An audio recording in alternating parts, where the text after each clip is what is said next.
Estos son los plazos que deben cumplir los autónomos cuando se ven obligados a despedir a un empleado. El tiempo de preaviso es diferente dependiendo de la causa.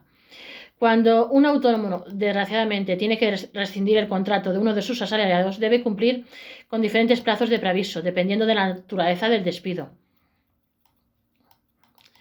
Guía del preaviso en el despido para autónomos con empleados a cargo.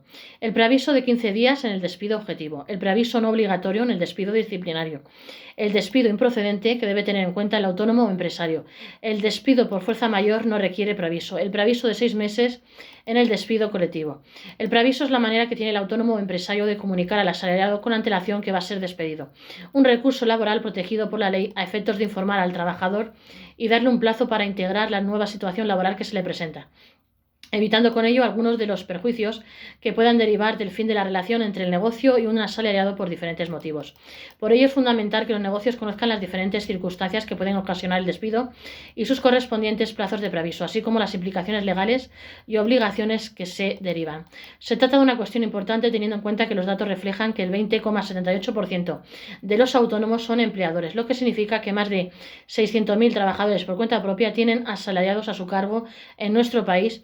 Y si se cuentan los trabajadores por cuenta propia que trabajan mediante una sociedad, el número de asalariados a su cargo asciende a varios millones.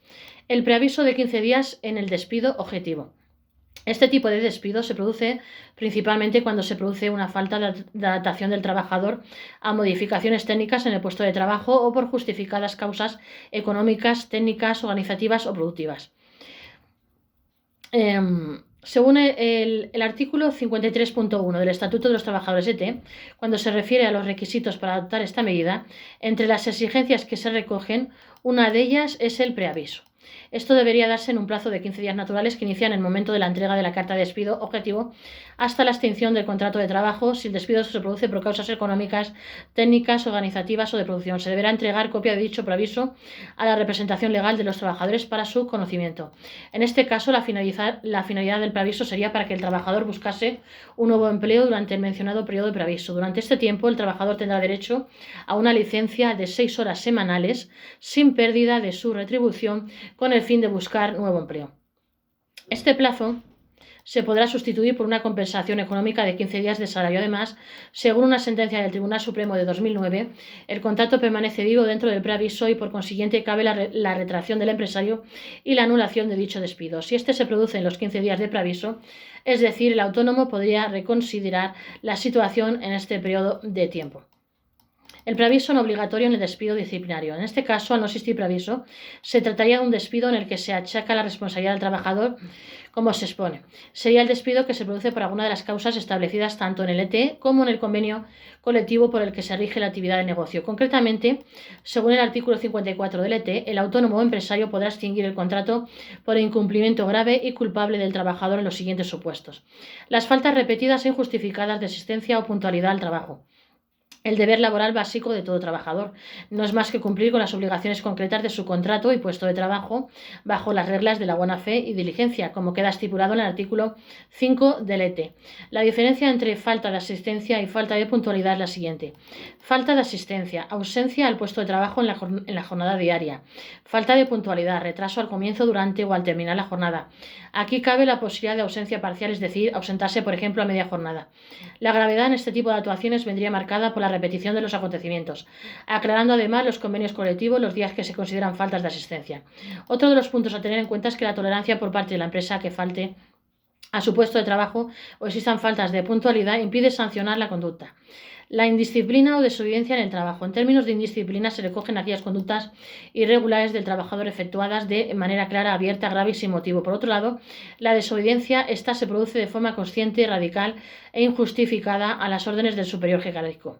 La jurisprudencia recoge como requisitos para que se den indisciplina y desobediencia es que exista gravedad. Una simple desobediencia no constaría como indisciplina y no sería objeto de despido. Culpabilidad.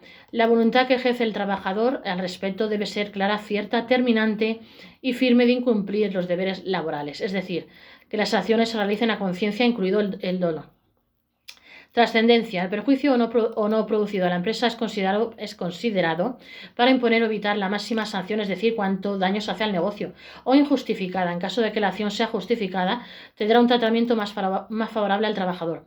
Las ofensas verbales o físicas al trabajador por cuenta propia o las personas que trabajan en la empresa o los familiares que convivan con ellos. Para esta situación se diferencia entre ofensa verbal, que se producirá cuando exista un ánimo claro de injuria, vejar o menospreciar, y la ofensa física, la transgresión de la buena fe contractual, así como el abuso de confianza en el desempeño del trabajo.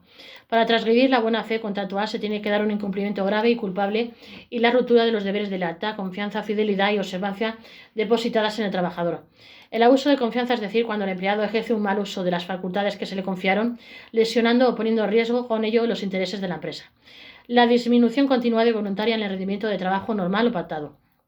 La embriaguez habitual o toxicomanía, si repercute negativamente en el trabajo, esta consideración debe cumplir los siguientes requisitos. La embriaguez debería ser habitual y repercutir negativamente en el trabajo, con excepción de los profesionales del sector del transporte o actividades peligrosas en las que no se requiere habitualidad. Según una sentencia de 2010 del Tribunal Superior de Justicia de Andalucía, es lícito que el convenio colectivo admita un estatuto de embriaguez puntual. La toxicomanía implicaría la existencia de adicción con un consumo reiterado y además debe de repercutir negativamente en el trabajo. El acoso por razón de origen racial o étnico, religión o convicciones, discapacidad, edad o orientación sexual, y el acoso sexual o por razón de sexo al empresario o a las personas que trabajan en la empresa. El despido improcedente, que debe tener en cuenta el autónomo o empresario. Al respecto, destacamos que el contenido de la carta de despido es muy importante, ya que en ella se plasmarán los hechos claros y concretos de las conductas achacables al trabajador. Por lo tanto, no puede tratarse de una carta generalista, sino que tiene que proporcionar al trabajador un conocimiento claro, suficiente e inequívoco de lo que se le imputa, de tal forma que puede impugnar la decisión empresarial sin generarle indefensión. Además, la carta debe señalar la fecha de efectos del despido. Los despidos disciplinarios pueden ser declarados procedentes, improcedentes o nulos. En el caso de despidos improcedentes, cuando no se ha podido acreditar las causas del despido reflejadas en la carta, el negocio tiene un plazo de 5 días hábiles para optar entre la readmisión o el pago de una indemnización. El despido por fuerza mayor no requiere preaviso. El despido por fuerza mayor es por sí mismo una de las causas motivadoras de la extinción del contrato de trabajo. Se produce cuando se da la imposibilidad definitiva de que el asalariado pueda continuar prestando sus servicios al negocio por un caso de fuerza mayor, que deberá ser comprobado y verificado por la autoridad laboral competente. En este sentido, el Código Civil define como fuerza mayor todo hecho o acontecimientos de carácter imprevisible o previsible pero inevitable. En la situación de que se produzca ese tipo de despido no está estipulado un plazo de preaviso de 15 días como tal, sino que el autónomo empresario deberá comunicar a los trabajadores la decisión unilateral de extinguir la relación contractual por despido por fuerza mayor, sobre la que decidirá después la autoridad laboral. Cuando la autoridad laboral haya emitido el informe que constata la existencia de causas de fuerza mayor, el trabajador por cuenta propia podrá proceder a extinguir los contratos con la fecha del hecho causante de la fuerza mayor. El preaviso de 6 meses en el despido colectivo. Con el Real Decreto Ley 608/2023 del 11 de julio de 2023 se introdujo una modificación del reglamento que rige los procedimientos de despido colectivo y de suspensión de contratos y reducción de jornada ERTE, estableciendo una nueva obligación sobre el cierre de la empresa o de un centro de trabajo. Esta nueva obligación, cuando el cierre suponga el cese definitivo de la actividad y el despido de 50 o más personas trabajadoras, implica notificar y preavisar del despido colectivo y cierre con un mínimo de 6 meses de antelación, tanto a la autoridad laboral competente como a las organizaciones sindicales y a las organizaciones representativas del sector al que pertenezca la empresa. Además, se requiere un preaviso de 15 días a los trabajadores afectados y sus representantes, y durante este periodo se realizarán las consultas pertinentes para analizar y negociar alternativas posibles. No olvidéis de suscribiros a nuestro canal de la Gestoría y contratar con nosotros como cliente fijo durante un año más con descuentos y regalos, garantía, calidad, rapidez en los trabajos y buen trato al cliente. Pasad la nómina a vuestros trabajadores aquí a la Gestoría 646-021-399 de nuestro WhatsApp, lunes a viernes, hoy oficina. Pide siempre citas, si cita no atendemos, o a nuestros correos electrónicos monipe1968@gmail.com o monipe1968@gmail.com.